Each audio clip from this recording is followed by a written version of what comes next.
ఇలా ఉలవపిండి చారును చిక్కగా చేసుకొని రైస్లో తింటే చాలా బాగుంటుందండి. మీకు చూడగానే నోరూరిపోతుంది కదా. ఇప్పుడు ఎలా తయారు చేయాలో చూద్దాం.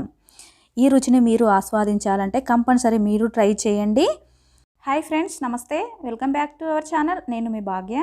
ఉలవపిండి చారు తయారీ కోసం ముందుగా మనం ఒక ఎంటీ బౌల్ తీసుకోవాలండి. అందులో 3 టేబుల్ స్పూన్ ఉలవపిండిని వేసుకోవాలి. అలా వేసుకున్న తర్వాత కొద్దిగా వాటర్ యాడ్ చేసుకుంటూ ఉండలు లేకుండా చక్కగా కలుపుకోవాలి. ఇలా కలుపుకున్న దానిని ఒక 10 మినిట్స్ మనం పక్కన పెట్టేసుకోవాలి. ఇప్పుడు మన స్టవ్ ఆన్ చేసుకొని స్టవ్ పై ఒక పాన్ పెట్టి ఒక పావు ఆయిల్ వేసుకోవాలి.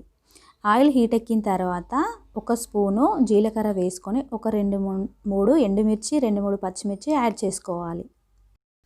తర్వాత ఒక మీడియం సైజు పెద్ద బుడమకాయ ఉంటుంది కదా, అది పొట్టు తీసి ఇలా ముక్కలు చేసి వేసుకోవాలి. అలాగే ఒక చిన్న ఆనియన్ కట్ చేసి కూడా పీసెస్ని వేసుకోవాలి. తర్వాత ఒక రెమ్మ కరివేపాకు వేసుకోవాలి. తర్వాత ఒక 7-8 వెల్లుల్లి రిబ్బలు దంచి వేసుకోవాలి. చాలా టేస్టీగా ఉంటుందన్నమాట ఫ్రెష్ వేసుకుంటే. అలాగే ఒక టేబుల్ స్పూన్ పసుపు యాడ్ చేసుకోవాలి. ఒక పెద్ద సైజు టమాటా కూడా ముక్కలుగా చేసి వేసుకోవాలి.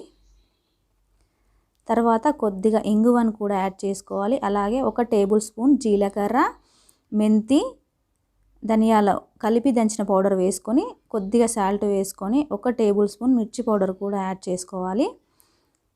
తర్వాత ఒక 2 నిమ్మకాయల సైజ్ అంతా చింతపండు నానబెట్టి వాటి గుజ్జును వేసుకోవాలన్నమాట. ఇది మనం పులుపు ఎంత తింటాము అనే దాన్ని బట్టి వేసుకోవాలి. అలాగే రుచికి సరిపడేంత సాల్ట్ కూడా వేసుకోవాలి. ఇప్పుడు మూత పెట్టేసి ఐ ఫ్లేమ్లోకి మనం టర్న్ చేసుకొని ఒక 10 నిమిషాలు మరిగించుకోవాలి. మనకు పులుపు అనేది మరిగింది అని తెలిసిన తర్వాత ఇప్పుడు నానబెట్టి పెట్టుకున్న ఉలవపిండిని ఈ పులుపు చారులో వేసుకోవాలి. అలా వేసుకున్న తర్వాత మన ఫ్లేమ్ను మీడియం ఫ్లేమ్లోకి టర్న్ చేసి ఒక 5 మినిట్స్ ఉడికించుకోవాలి. ఇప్పుడు ఏమైనా సాల్ట్ మనకు అవసరం ఉంది అనుకుంటే ఈ టైంలో సాల్ట్ని టేస్ట్కి సరిపడేటట్టు అడ్జస్ట్ చేసుకోవచ్చు. చూడండి, ఎంతో రుచిగా చిక్కగా కనపడే ఉలవపిండి చారు రెడీ అండి. చాలా టేస్టీగా ఉంది. మీరు ట్రై చేయండి. ఈ వీడియో కనుక మీకు నచ్చినట్లయితే లైక్ చేయండి, షేర్ చేయండి, సబ్స్క్రైబ్ చేయండి. పక్కనే ఉన్న బెల్ నొక్కి ఆల్ క్లిక్ చేయండి. మరొక మంచి వీడియోతో మళ్ళీ మీ ముందుకు వస్తాను. అంతవరకు బాయ్ బాయ్.